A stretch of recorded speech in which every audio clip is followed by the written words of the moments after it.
Betulkah saudara masuknya Kaisang ini diprediksi untuk duduk di posisi ketua umum, lalu bagaimana pengaruhnya untuk mendongkrak suara PSI di Pileg? Kita bahas bersama dengan Direktur Eksekutif Indikator Politik Burhanuddin Muhtadi yang telah bergabung bersama kami di Kompas Malam. Salam sehat Mas Burhan. Salam sehat. Jadi Ya, menurut Anda ini proyeksinya memang Kaisang ini sampai duduk menjadi ketum PSI? tentu kita harus menunggu perkembangan berikutnya, tetapi atau peluang ke arah sana sangat terbuka. Sangat terbuka ya? Pertama, kalau kita lihat indikasinya adalah pertanyaan wartawan tadi tidak dijawab secara jelas sebagai penolakan oleh Mas Kaisang. Dia meminta doa yang terbaik. Yang kedua, kalau kita lihat ada kayak semacam kode pamitan dari Bro Giring Ganesa yang sekarang menjadi ketua umum dari PSI. Dia mengatakan dia tidak bisa disebut sebagai muda, padahal PSI adalah partai anak muda. Kemudian juga sudah dalam banyak kesempatan Bro Giring tidak menampakkan batang hidungnya dalam acara-acara penting, misalnya ketika PSI diundang ke Hambalang dalam acara menyambut kedatangan Pak SBY dan Partai Demokrat. Dan terakhir adalah mekanisme pemilihan ketua umum PSI itu kalau saya tidak salah di ADRT PSI itu sangat tergantung pada ketua dewan pembinanya, yaitu Jeffrey Giovanni yang kebetulan hadir juga datang ke rumah Pak Jokowi ya, menyambut masuknya Mas Kaisang ke PSI. Jadi sangat terbuka. Sangat terbuka lebar ya. Ini pertanyaan selanjutnya, kenapa akhirnya Kaisang punya kans begitu untuk menduduki ketum PSI? Apakah memang karena sosok Kaisangnya atau ada pengaruh dari sang ayah Presiden Joko Widodo? Pertama, Kaisang sendiri kan anak muda ya, dan PSI membranding dirinya sebagai partai anak muda. Dan tentu ada ekspektasi untuk menjadikan PSI sebagai partai move forward ya, partai pemenang pemilu di Thailand yang kebetulan partai anak muda.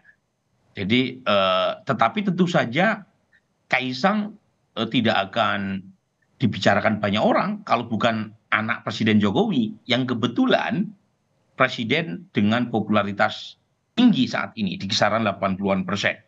Jadi efek Jokowi ini diharapkan mampu memompa elektabilitas PSI yang sejauh ini itu masih sangat tidak aman untuk bisa lolos parliamentary threshold. Kalau misalnya Kaisang sebagai kader biasa, mungkin efek elektoralnya tidak terlihat.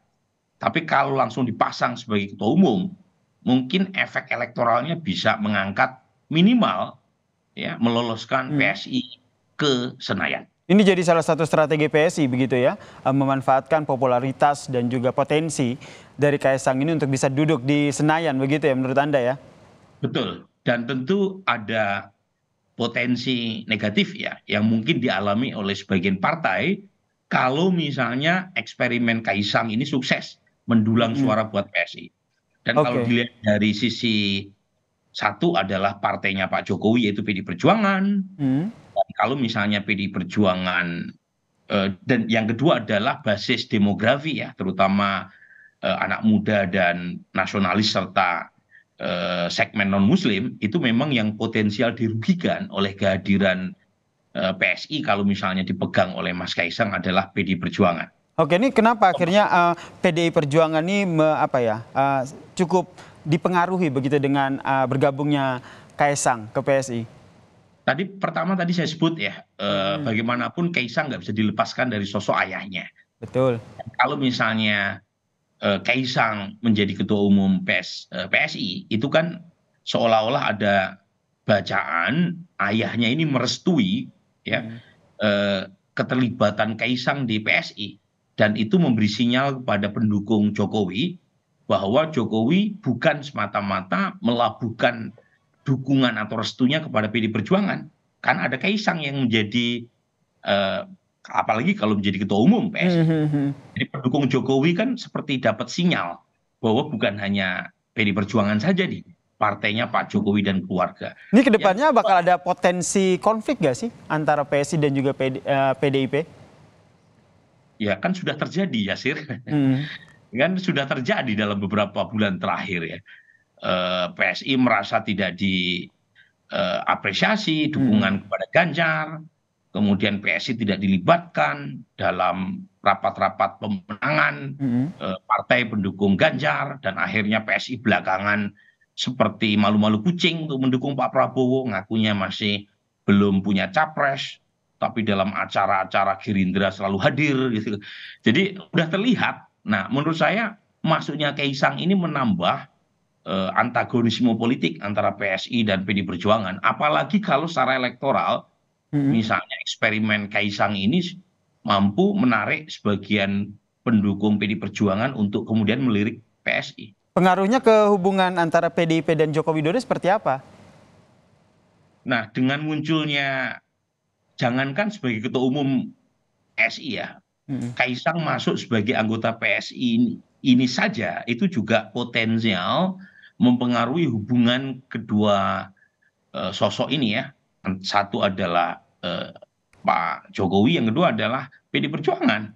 Karena kan sebelumnya sudah mulai muncul tuh ya sinyalemen bahwa Pak Jokowi dianggap main dua kaki terkait dengan Pilpres, satu kaki ke Pak Ganjar, satu kaki ke Pak Prabowo. Nah, kalau misalnya Kaisang diberi mandat sebagai ketua umum PSI, kemudian PSI akan mendukung Prabowo begitu? Prabowo Subianto sebagai capresnya, itu kan makin terbuka itu ya. Hubungan yang sebelumnya coba ditutup-tutupi ya di bawah meja menjadi sangat terbuka untuk ditafsirkan ada sesuatu yang tidak baik-baik saja antara Pak Jokowi dan keluarganya dengan PDIP. Yang jelas menurut Anda ini Kaisang sangat terbuka lebar ya untuk ataupun kansnya menjadi ketum PSI ya, menggantikan Giring Ganesa ya, Mas Burhan ya? Ya, meskipun hari ini kita harus lebih sabar menunggu ya kembangan, karena baru kemarin ya Kaisang menjadi kader PSI, tetapi lagi-lagi peluang ke arah sana itu sangat terbuka untuk memimpin PSI.